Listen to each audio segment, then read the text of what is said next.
네, 김용환입니다. 오늘도 같이 말씀 묵상하겠습니다. 행위, 일, 이거보다 훨씬 더 중요한 게 무엇일까요?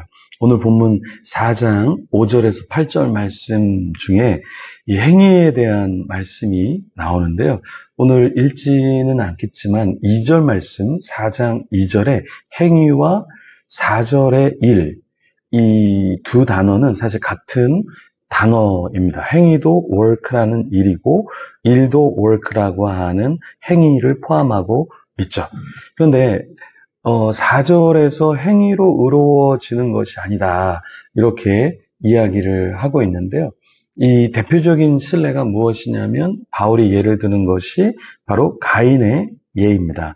가인이 자기가 열심히 일을 했죠. 그 예물을 드렸죠. 근데 하나님께서 그것을 받지 않으셨죠. 하나님께서 그것을 받지 않자 동생 아벨의 헌물을 받으신 것, 그것을 보고 굉장히 분을 냈습니다. 오늘날도 마찬가지로 내가 이렇게 무언가 했는데 이걸 안 받아줘 하면서 마음 상하는 사람들이 있습니다. 그런데 하나님께서 아벨의 재물을 받으신 것이 아니라 아벨의 삶, 아벨의 그 마음을 받으신 것이죠. 그래서 우리는 착각하면 안 되는 것이 내가 어떠한 행위를 하고 어떠한 일을 해서 하나님께 어떤 칭찬을 받겠다, 인정을 받겠다, 또 사람들에게 어떤 인정을 받겠다. 이것은 바르지 않은 신앙일 수 있다. 성숙한 신앙이 아닐 수 있다라는 것이죠. 성숙하면 그냥 마음이 좋으면 나타나는 게 행위와 일이 되는 거죠. 연인 관계에서도 여러분 마찬가지죠. 연인 관계에서 어떠한 일, 행위, 그것도 되게 중요하지만 연인 관계에서 서로 사랑하는 것이 굉장히 중요하죠. 5절 말씀에 이런 말씀이 있습니다. 이를 아니할지라도 경건치 아니한 자를 의롭다 하시는 이를 믿는 자에게는 그의 믿음을 의로 여기시느니라.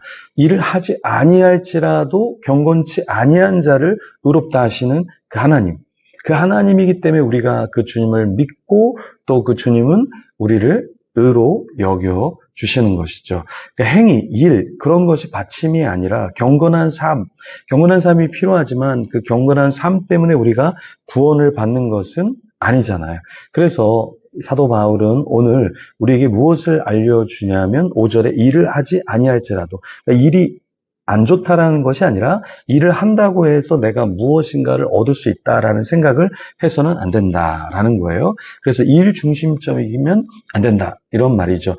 우리가 새가족이 교회에 오면 어떠한 일을 막 맡기면 교회에 정착을 잘할 것 같지만 새가족, 새신자에게는 오히려 그게 짐이 될 수 있고 또 교회를 어려워할 수 있겠죠. 새가족, 새 신자가 오면 교회에 잘 정착하도록 하고 양육하고 배우게 한 뒤에 무언가를 섬기게 하면 훨씬 더 좋겠죠.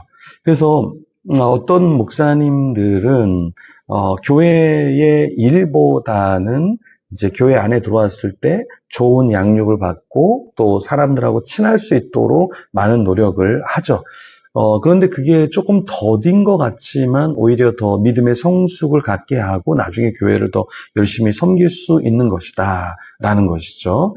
그래서 우리가 믿음을 갖고 살아간다, 하나님이 원하시는 믿음을 갖는다라는 것은 히브리서 11장 6절에 그러나 믿음이 없이는 하나님을 기쁘시게 하지 못하나니 라고 한 것처럼 하나님을 향한 일이 아니라 하나님을 향한 믿음이 먼저 선제되어야 한다라는 거예요. 아프리카 사람들은 빨리 달리지 않는다, 이런 얘기를 해요. 왜 그런가? 그러니까 너무 빨리 달리면 영혼을 잃어버릴까 봐 천천히 이렇게 간다, 이런 이야기를 하는데요.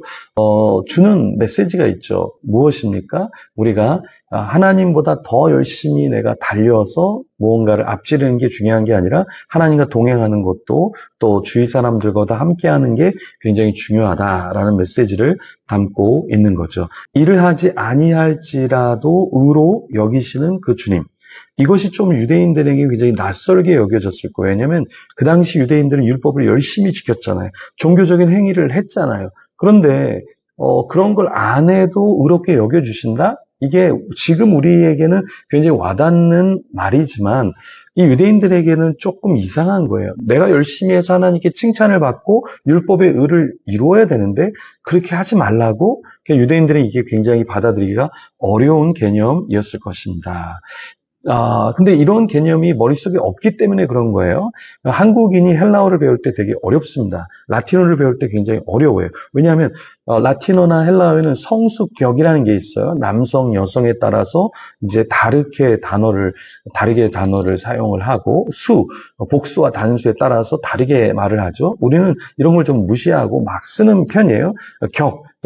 주격이냐, 뭐 소유격이냐, 목적격이냐, 역격이냐 이런 격들이 있어요. 그래서 이런 걸 다 따지면서 이렇게 헬라어나 라틴어를 해야 되니까 한국 사람이 이런 개념이 많지 않기 때문에 언어를 배울 때 굉장히 어렵죠. 마찬가지입니다. 하나님이 우리를 어떻게 의로 여기시고 어떤 게 바른 신앙인가 거기에 대한 개념이 있으면 우리는 좀 쉽게 믿음 생활을 하는데 우리가 갖고 있는 개념 그것대로 살려고 하다 보니까 나도 힘들게 된다라는 거예요. 그래서 사도 바울은 오늘 본문에서 우리가 열심히 일을 한다고 행위를 한다고 하나님을 기쁘시게 하는 것이 아니라 하나님의 의롭다 하심을 받는 것 그것을 받아들이는 것이 믿음이다라는 것입니다.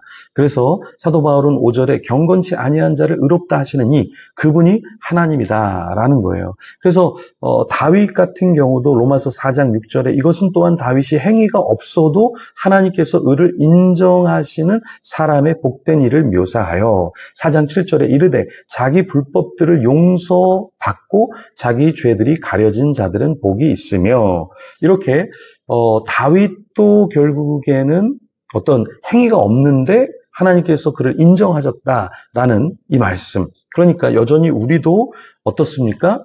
네, 여전히 우리도 행위가 없어도 하나님 우리를 복되게 여겨주신다. 6절에 행위가 없어도 뭐라고 얘기해요? 복된 일을 묘사하여 이렇게 말하고 있는데요. 행위가 없어도 하나님이 우리도 여전히 받아주신다. 그러니까 우리의 신앙은 행위 중심적이나 공로 중심적이지 않다. 내가 얼만큼의 헌금을 했으니까 나에게 공로, 나에게 어떠한 대단한 구원이 주어진다. 이런 것이 신앙이 아니다라는 것이죠. 그래서 우리가 하나님 앞에서 의롭다 하심을 받는 건 공적이 아니다. 이것을 우리가 반드시 기억해야 합니다. 그래서 우리가 간구해야 될 것은 시편 32편 2절에 시편 기자가 이런 얘기를 해요. 영 안에 간사함이 없고 주께서 불법을 인정하지 아니하는 사람은 복이 있도다. 이렇게 말씀하고 있는데요. 어떤 자가 복된 자냐? 간사함이 없고 주께서 불법을 인정하지 아니하는 사람. 그러니까 나 중심이 아니라 하나님이 보실 때에 하나님이 의롭게 봐주시는 사람. 그 사람이 훨씬 더 복된 사람이죠.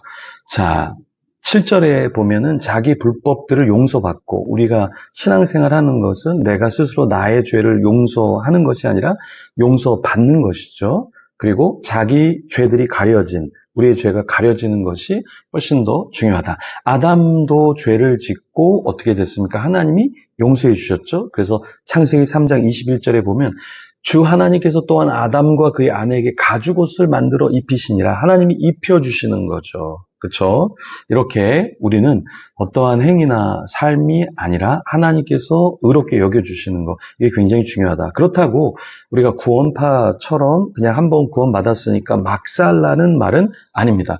분명 우리가 칭의를 받았으면 거기에 합당한 그러한 자녀로 살아가야 하는 것이죠. 근데 구원파는 삶에 대해서 강조하지 않죠. 그렇지만 우리에게 율법을 주신 그 이유는 그 율법이 가이드가 돼서 우리가 어느 정도 하나님의 자녀로서 조금 삶을 살아야 되겠죠. 그래서 그 율법이라는 가이드를 주셨기 때문에 그것을 내팽겨쳐서는 안 된다라는 거예요. 도둑질하면 안 되겠죠. 살인하면 안 되겠죠. 어느 정도의 울타리는 주님께서 율법을 통해서 이렇게 살아야 돼라고 울타리를 쳐주신 거니까 그걸 잘 지켜야 하겠죠. 그래서 오늘도 기도할 때 하나님이 나를 불러주신 것에 대해서 감사하고 또 어떻게 오늘 바르게 살아야 될지 누군가에게 피해를 주지 않고 어떻게 살아야 될까 고민하면서 기도하는 가운데 오늘 하루도 살아가면 좋겠습니다. 같이 기도하며 나아가겠습니다.